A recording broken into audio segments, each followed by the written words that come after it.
doing 7-4 equations in quadratic form, and we're going to do example number 1. And with these problems, we are going to use something called z substitution so that we can solve them easier than, so like, for example, when you look at this one, if you look, I really don't want to have to FOIL this and combine like terms to get it into an equation that's easy to solve. I'm going to want to use what's called z substitution.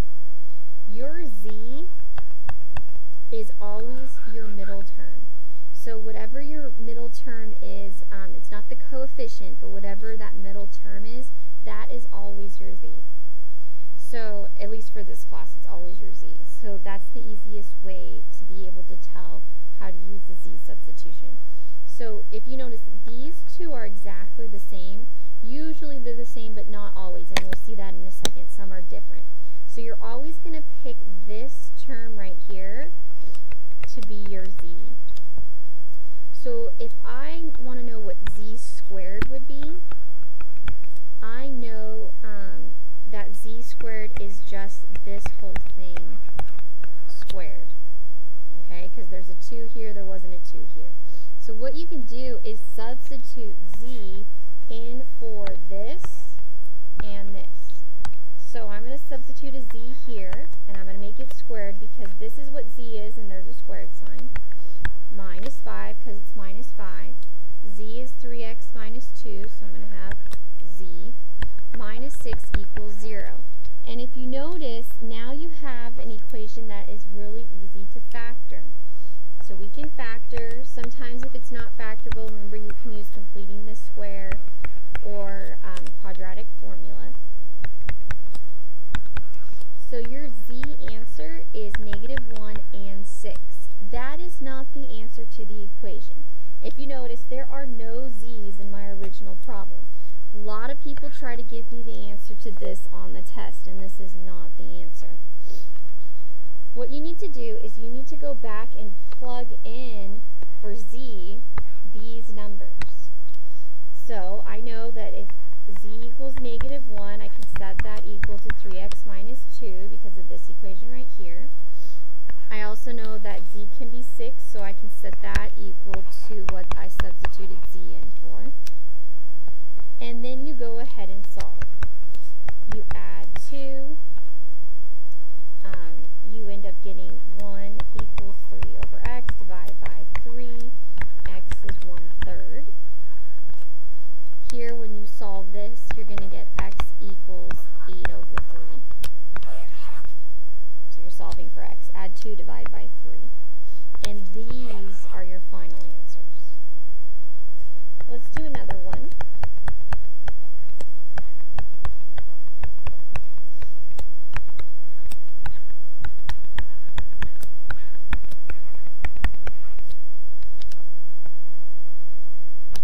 On this one, you remember that this is always your z, so z is going to be 1 over 2x. And you are going to substitute z everywhere you see 1 over 2x. So I'm going to have z squared minus 5, z minus 6 equals 0. You would factor this, but if you notice, it's the same exact equation as this guy right here. So yes, I can factor the whole thing again, but you should know that your answers were -1 and 6. That's supposed to be 1, excuse me. I said the word 6, wrote it. So remember, we factored this and we got this answer, and we got z equals -1 and 6. It's the same one as above. So instead of plugging in 3x minus 2, we know that z equaled this time 1 over 2x. So I'm going to have -1 equals 1 over 2x, and 6 equals 1 over 2x. And then you go ahead and solve this. You can cross multiply, or if you want, a lot of you prefer just to get rid of your denominators. You have -2x equals 1. You divide by -2. You have x equals -1/2. Here you can multiply by 2x to both sides. You have 6 times 2 is 12x equals 1. Divide by 12. X equals 1 over 12.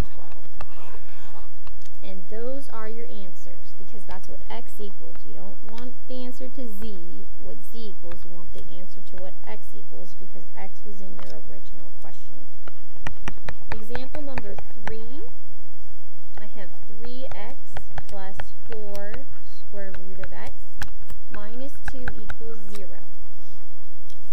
Again, for this class, your z is always what is in front or behind your coefficient for the middle term. So you know that z is going to equal the square root of x. What is complicated about this is you don't have another square root of x.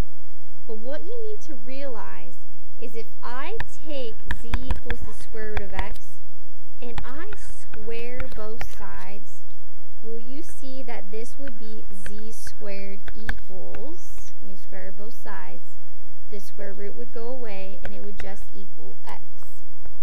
So again, if I take my original and I square both sides, I would get z squared equals x.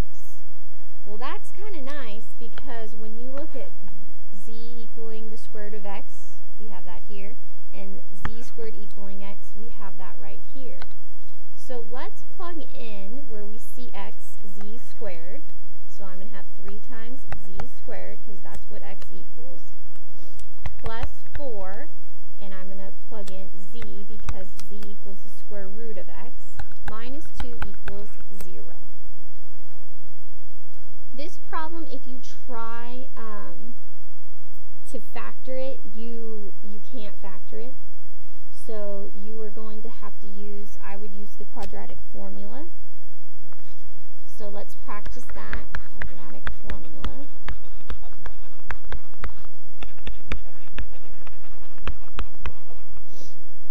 So we know that my a is 3, my b is 4, my c is negative 2. I'm going to have the opposite of 4 plus or minus the square root of 4 squared minus 4ac all over 2a. I have negative 4 plus or minus the square root. Here I'm going to get 16. I have 4 times 3 times negative 2 is going to be a positive 24 over 2 times 3 is 6. So I'm going to have negative 4 plus or minus the square root. We have 16 plus 24 is 40 over 6.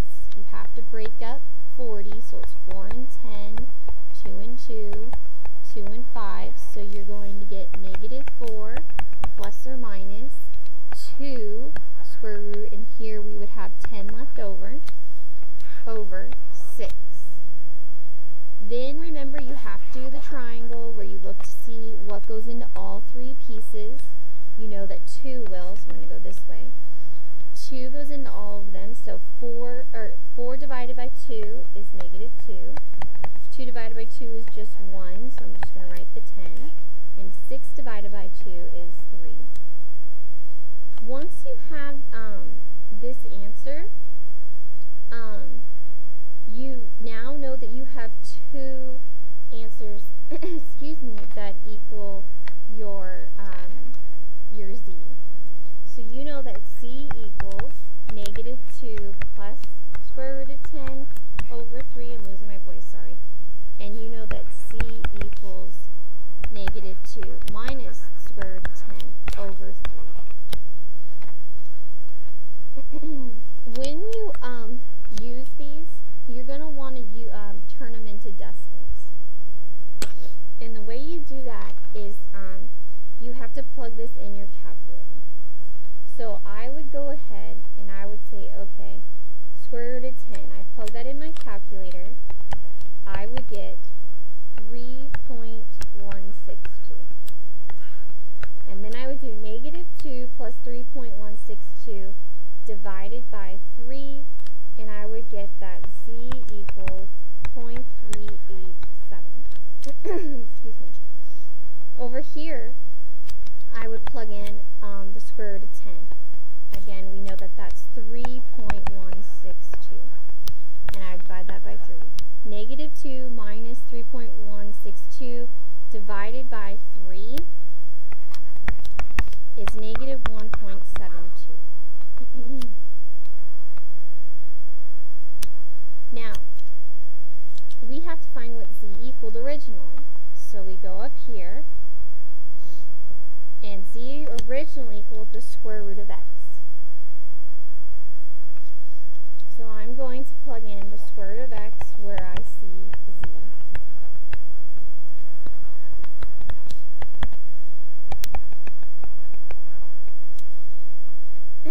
Excuse me. So on this one, to get rid of a square root, you know that you have to square both sides. You will get x equals 1.5. On this one, when you square both sides, you get x equals 2.96. However, your principal square root can never be a negative number for these type of questions, so this is not an answer. So your answer is just 0.15. And in class, make sure you ask your teacher why, and they will go through it in detail because it's a little bit more complicated than what I'm saying. So for right now, just know that you have only one answer because this can't be a negative if you're dealing with square roots here. So 0.15, and that's your answer. Last one, number 4. We have x to the 4th plus 7x squared minus 18 equals 0. You know that this right here is your z, so you have z equals x squared. And again, if I know that z equals x squared, and I square both sides, I would get z squared equals 2 times 2 is 4. Which is nice because this right here is x to the 4th. So when you see an x to the 4th, you are going, or whenever you see an x to the 4th, you are going to plug in z squared. So here I'm going to plug in z squared because that's what x to the 4th is. Plus 7, I'm going to plug in my z because z equals x squared. Minus 18 equals 0. Now on this one, you can actually factor it. You would get z and z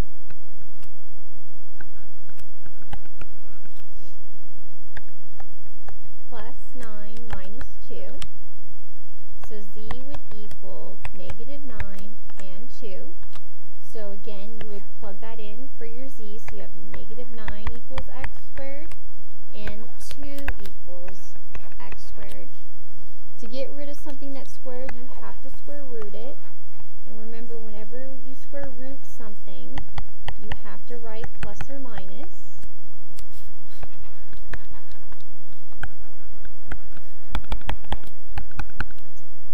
This one, you have plus or minus square root of 2, so that's an answer. Here, you have to take an